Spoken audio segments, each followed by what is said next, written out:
In this video, we're going to derive the formulas that allow us to find the center of mass of a planar lamina. Now, planar lamina is just a fancy word or phrase that means a thin, flat plate of constant density rho. Now, I know that nothing like this exists in real life. Anything that you see is going to be three-dimensional, not two-dimensional. But I mean, whenever I see this piece of paper, even though it does have a very, very tiny thickness, I'm thinking of it as two-dimensional. So there are lots of surfaces in real life that we experience as two-dimensional, and because that third dimension is so small, like the thickness of this piece of paper. So this is a good approximation, even though it might seem on the surface that it's not very realistic. In our book, we're looking at planar laminas with constant density rho, but this density rho could be a function of x or a function of y or a function of both. And what we're looking for in the long run here is the center of mass of such a lamina. So basically, we're looking for a balance point. Instead of having a finite number of point masses on the xy plane, we have infinitely many points that form this planar surface. And we want to know, well, where should we balance that planar surface? What should that center of mass be so that the entire surface balances? Like all of the mass in all the directions is just balanced. So to figure that out, we're going to draw some pictures. And we're going to look at two cases. Here's our first case. Let's say our planar lamina lies between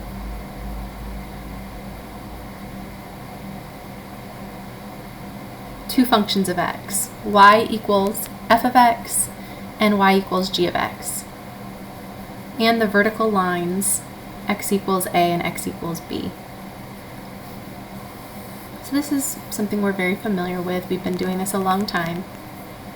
Looks like the setup for the area between two curves, where we're integrating with respect to x.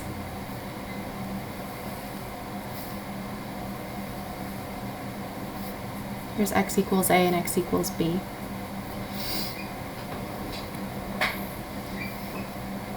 And here's y and here's x. Now, if I want the moment of this planar lamina about the x-axis and about the y-axis, I just take the sum of the moments about the x-axis and the sum of the moments about the y-axis. But this time, because I'm dealing with infinitely many points on a two-dimensional surface, those sums become integrals in the limit. So let's see, if I want to find the moment about the x-axis, the first thing I do is I split this x direction into n subintervals. We always do that, don't we?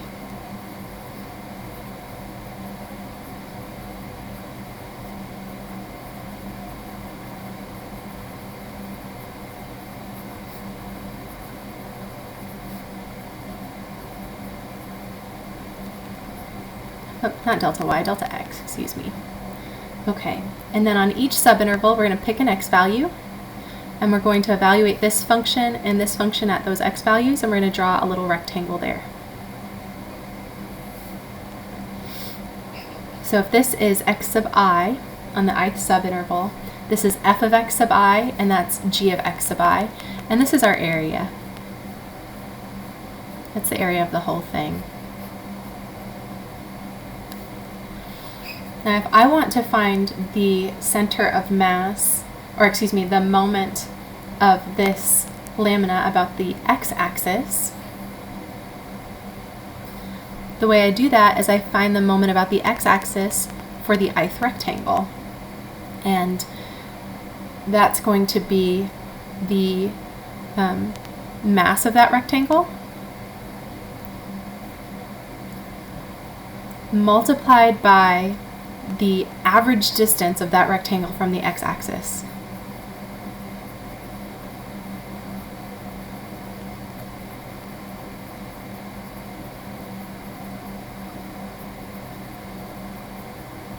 Now you don't want to take the smaller distance. A lot of people want to say it's just that distance right there, but we're going to take the distance from the center of mass of this rectangle to the x-axis. Now because of symmetry, we know that that distance is the distance from the middle of that rectangle to here. We'd say, okay, well, what is that distance? Well, if this is g of x sub I, and that is f of x sub I, that y value in between is the average of these two y values. It's halfway in between this y value and this y value. It's like if I took an average of two of your test scores, I would just add them together and I would divide by 2. So the distance from this rectangle, the center of mass of this rectangle, to the x-axis is the average y value here. And the average y value is 1/2 of f of x sub I plus g of x sub I. Now the mass is a little bit trickier. Well, it's actually not too bad. Well, we already know from up here that the density of our planar lamina is rho. So this is mass per unit area. So we're going to split this up into 2 pieces. I'm going to say that mass is the same as mass per unit area times the area of that piece times that directed distance to the x-axis.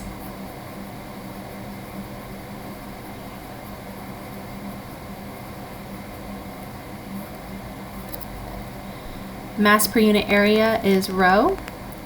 The area of that rectangle is just the length, which is f of x sub I minus g of x sub I, times the width, which is delta x. And then this we already found, that's 1/2 of f of x sub I plus g of x sub I. Now if you want, you can simplify this. You don't have to, but you can if you want to. So we're going to have 1/2 and a row out front, f minus g times f plus g, like a minus b times a plus b is a squared minus b squared. You remember that from algebra, right? So this simplifies. End up with f of x squared minus g of x squared. But I'll tell you guys, I don't memorize this formula at all. I always think of this formula. It's the directed distance of the rectangle to the x-axis, which is the average y value, times the mass, and the mass is density times area. So if I simplify this, I get f minus g times f plus g is f squared minus g squared. The 1/2 I pulled out front, the rho, which is our density, I pulled out front, and the delta x I'll pull off to the far right. So that's the mass of the ith rectangle, the center, or excuse me, the moment about the x-axis for the ith rectangle. So the total moment of the planar lamina about the x-axis is the limit as the number of rectangles goes to infinity of the sum as I goes from 1 to n of all of those individual moments about the x-axis for each rectangle. And that's what they are. So we get an integral. If rho is a constant, you can pull it out. So we're going to have rho over 2 times the integral of f of x squared minus g of x squared. Delta x becomes dx, and we're integrating from x equals a to x equals b. Now this is a formula. F is always the top function. Y is always the bottom function, provided our geometry looks like this. So we're going from y equals g of x to y equals f of x. And we're integrating from, or we're in between 2 vertical lines, x equals a and x equals b. So that's the moment about the x-axis. The moment about the y-axis can be found similarly. You want the mass times the distance to the y-axis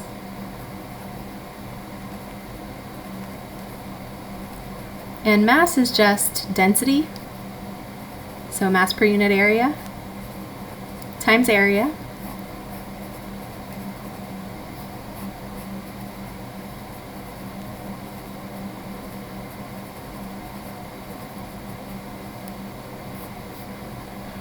and this is going to be changed from piece to piece. Mass per unit area is rho. Area for that rectangle is still length, which is top minus bottom, times delta x, and then the distance to the y-axis. That is this distance here.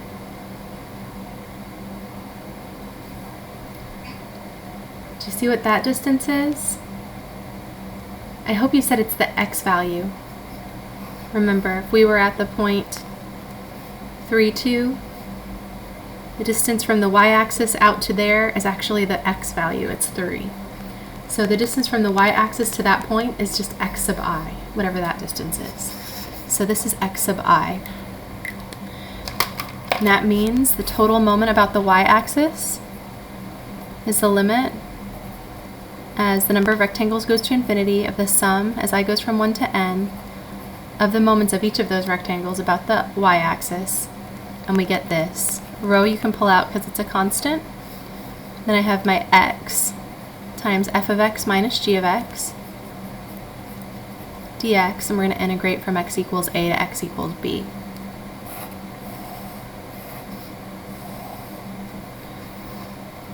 And of course, this is the top function,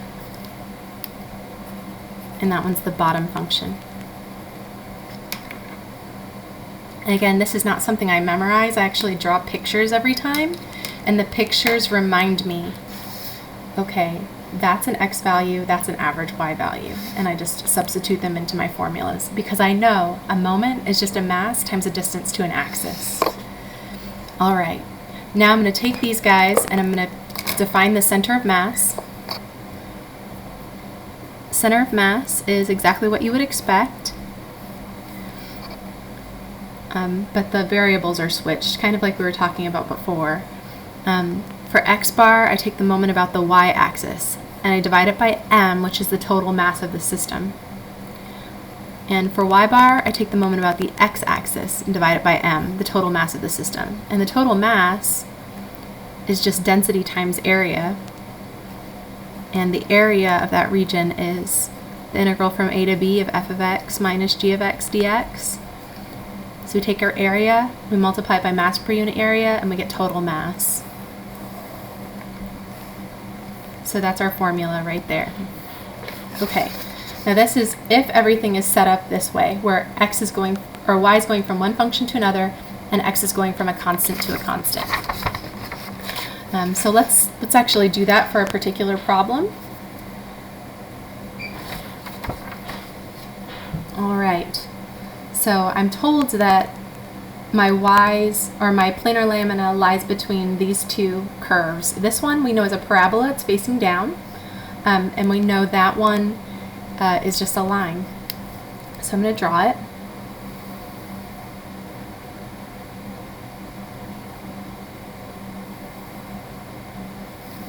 When x equals 0 here, y equals 2.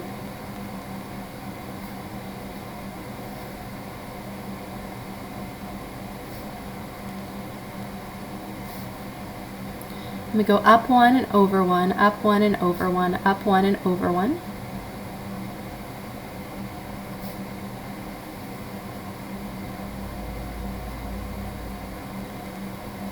And then here I've got a parabola facing down. Now this one might be a little bit more difficult to draw. I know it's facing down because the number in front of the x squared is negative, so that tells me my parabola opens down rather than up. But I can plot some points. When x equals 0, y equals 2, so it crosses right there.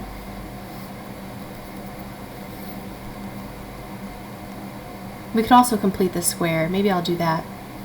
So I have y equals negative x squared plus 4x plus 2. If I want to complete the square, I'm going to factor out a negative from these two terms. So it's negative x squared gives me negative x squared, and a negative 1 times a negative 4x gives me the positive 4x. I'm going to keep that 2 over there. Now I think about what I need to add to complete this square. So b is negative 4. I take half of that, and then I square it. That's what I add right here. Now careful, I just changed the value of my function. I added a 4 times the negative 1 to the whole thing. To compensate for adding that negative 1 times 4, I need to add a positive 1 times 4. So that's negative. To compensate, I need a positive 1 of the same thing. So this is actually a negative 1 times this perfect square. The factors to x minus 2 squared. Then I've got a 4 plus a 2, which is 6. Alright, that's actually going to make it a lot easier for me to graph it.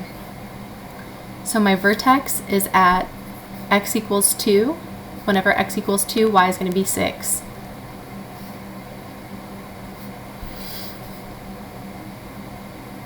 And when x equals 1 or 3, we're going to go down 1.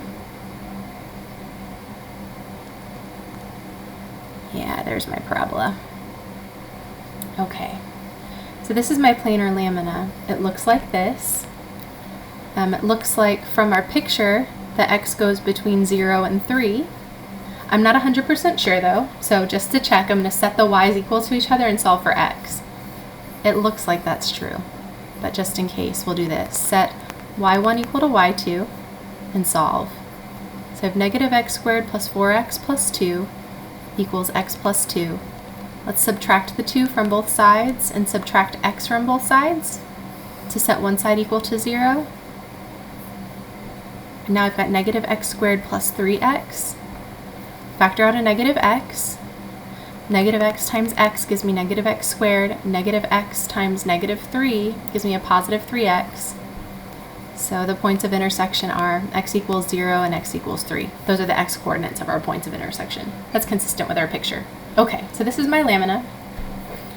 And since the top function is always this parabola and the bottom function is always this line, the integrals that I just set up, they make a lot of sense for finding the center of mass of this whole thing.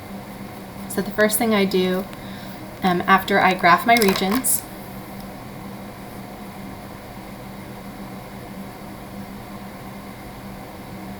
and then identify the points of intersection, or just the x values of the points of intersection.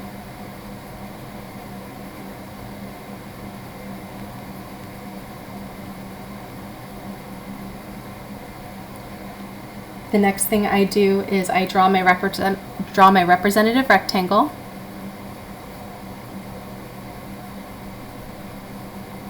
And I find the moments about the x-axis and y-axis for that rectangle. So the moment about the x-axis for that rectangle is the mass times the distance to the x-axis. It's always to the axis that we're referring to.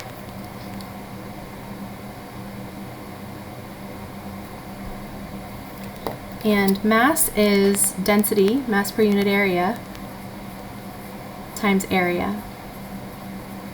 That will always be the case for these problems. Density is rho, and area is going to be top function minus bottom function times delta x. And the top function is given by that parabola. So we have negative x squared plus 4x plus 2 at x sub I. And the bottom function is that line, y equals x plus 2. So that's my area, density times area. And now I want the distance from that rectangle to the x-axis.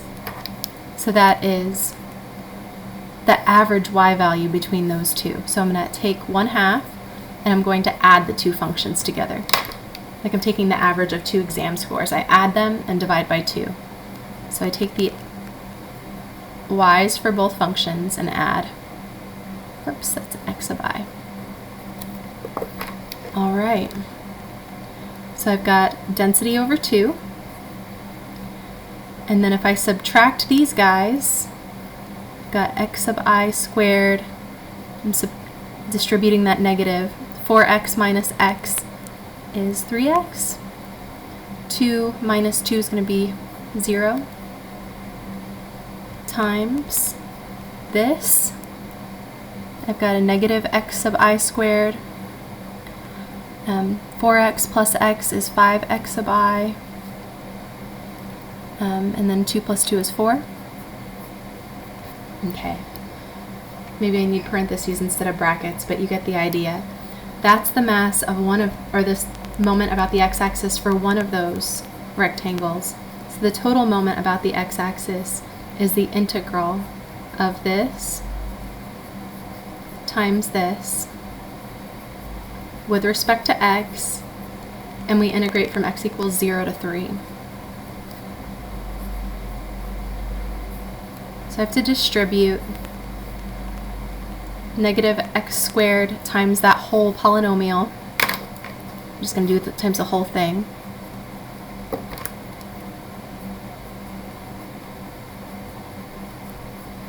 Plus 3x, that's this guy, times the whole polynomial.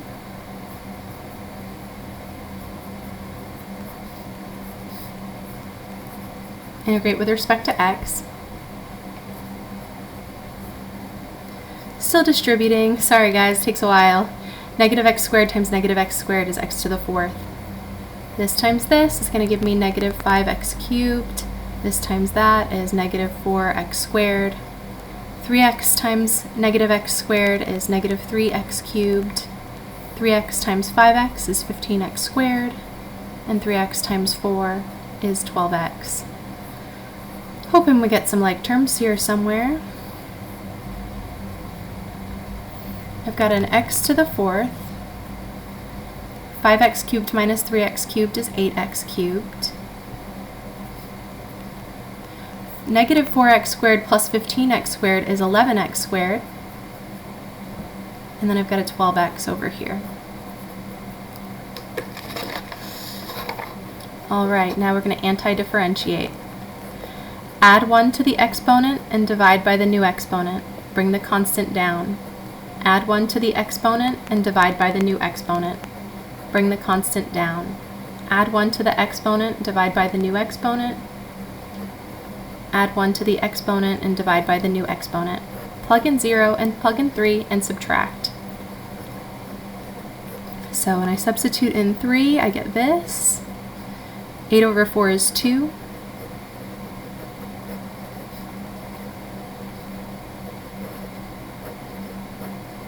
Substitute in 0, you get 0.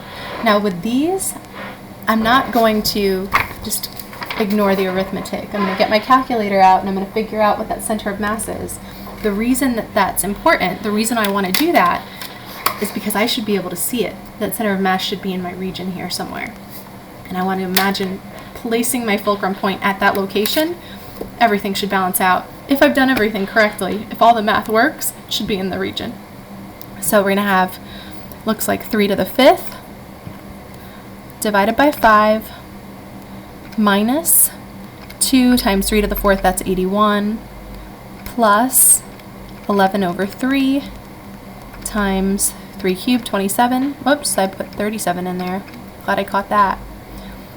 Plus 6 times 3 squared, which is 9.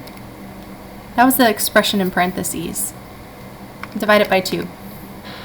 So we end up with 99 over 5 times rho, or as a decimal, that's 19.8 times rho.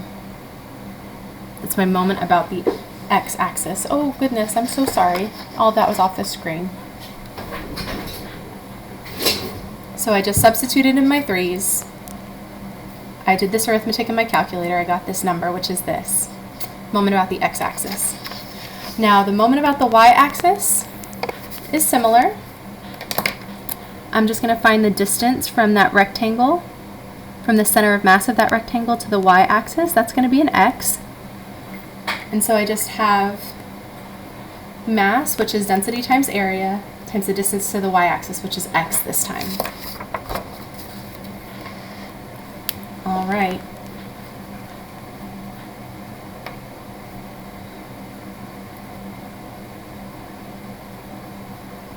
I'm writing distance, but I mean distance to the y-axis. It depends on which moment you're looking for. Mass is density times area, because our density is mass per unit area.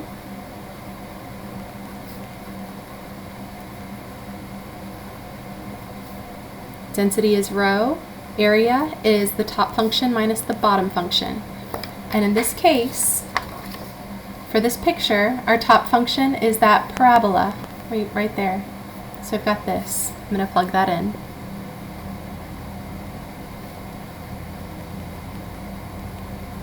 Our bottom function is the line. And area is f minus g times delta x. So that's the length of my rectangle times the width of my rectangle. And then the distance is the distance to the y-axis, which happens to be an x. Okay. So that's enough to write down my moment about the y-axis for the whole thing. I take the limit as the number of rectangles goes to infinity, and I add up the moments about the y-axis for all of those individual rectangles. And that's going to give me this. I've got a rho, which is a constant, times x, times this function minus this function. Distribute the negative.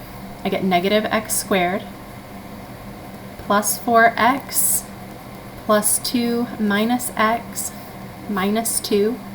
The 2's reduce. You get a dx there. I'm going to factor out my rho.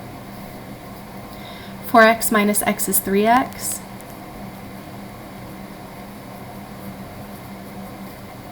All right. And we're integrating from, look at our picture, x equals 0 to 3.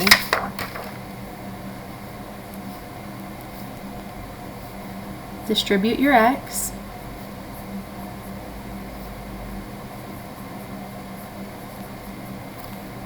Now we're just going to use the power rule.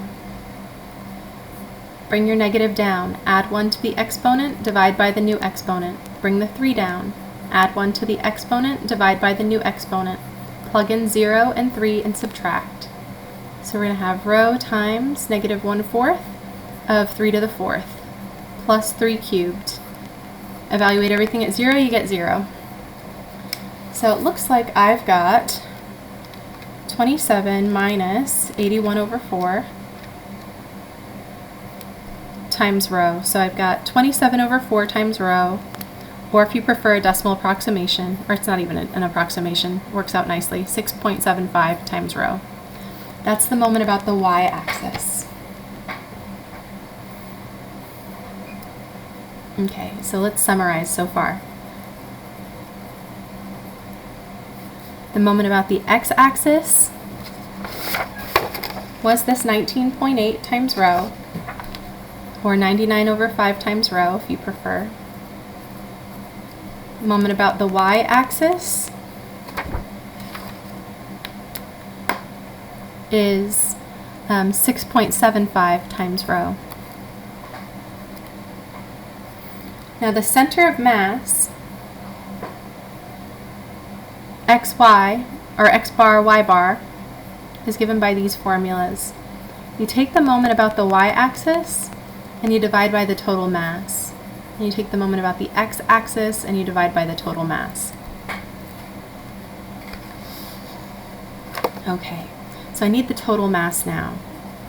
Total mass is mass per unit area, so that's our density function, times the area of that piece. That's the mass of one of our rectangles. So we're just going to get density times f of x sub I minus g of x sub I times delta x. So our mass is density times the integral of the top function minus the bottom function with respect to x from x equals a to x equals b. Now this time x equals a and b were 0 and 3. So remember, look at our picture. We started x equals 0, we ended x equals 3. And the top function was that parabola, the bottom function was the line. So I've got negative x squared plus 4x plus 2, and I'm subtracting x plus 2.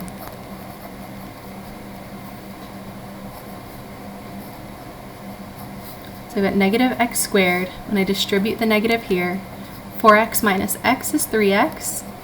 2 minus 2 is 0.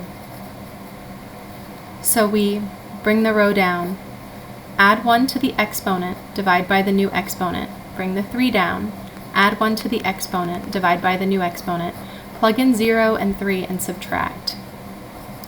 And so our mass of the entire region is -1/3 times 3 cubed plus 3 over 2 times 3 squared minus 0. And I'm going to use a calculator to find that mass. So that is 27 divided by 3, so I'm going to get -9 plus 27 over 2. So get 9 over 2 times rho. So that's 4.5 times rho. Okay, that's my mass. So the center of mass is the moment about the y-axis times rho over the mass. Notice the densities cancel. Anytime you have a lamina of constant density, those densities are going to cancel with the center of mass. So the center of mass actually does not depend on the density of the object at all. It depends entirely on the geometry, provided that that density is constant. And then we're going to take the moment about the x-axis, which was 19.8 rho, and we're going to divide it by 4.5 rho. The rows reduce, and we get this. 6.75 divided by 4.5 is 1.5, and 19.8 divided by 4.5 is 4.4.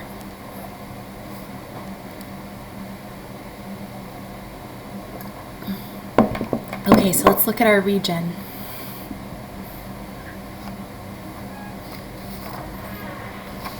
It's actually pretty close to where I drew that rectangle.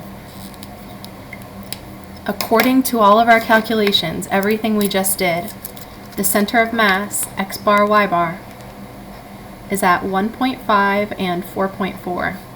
So we have 1.5 units this way, 4.4 units that way.